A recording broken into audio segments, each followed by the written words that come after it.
Imagine getting paid just for sharing your thoughts on products and services you use every day. With Survey Junkie, it's that simple.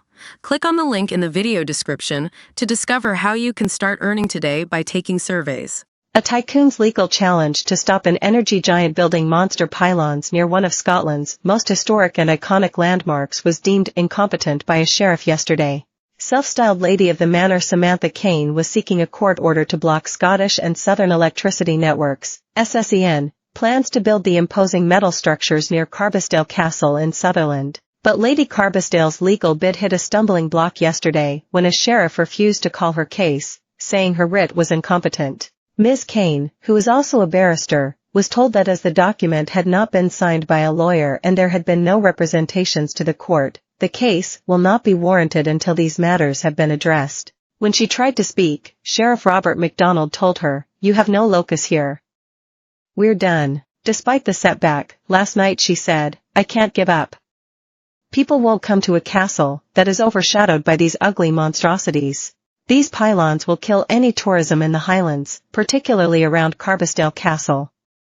They have to move the pylons from the castle or I will have to move the castle. It can't be any other way." The proposed 100-mile route for the Beaulieu to Spittal power line runs past the 117-year-old property on Sutherland's east coast.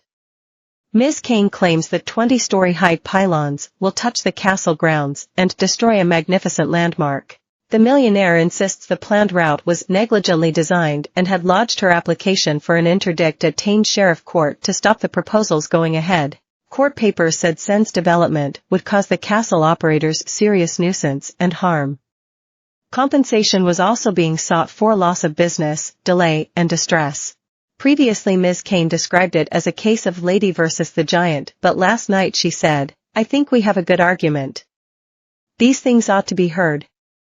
Ms. Kane bought Carbisdale Castle for more than £1 million in 2022. Following a £10 million refurbishment, she will open the building and its grounds this summer as a wedding venue and visitor attraction.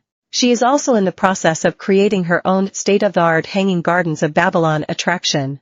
When she purchased the mansion, Ms. Kane, believed to be the only person in the UK to have changed gender 3 times, said she always wanted to be Lady of the Castle, a princess in my own fairy tale. SSEN said it would submit its planning application for the Spittal to Beaulieu project later this year. Click here to visit the Scotland homepage for the latest news and sport.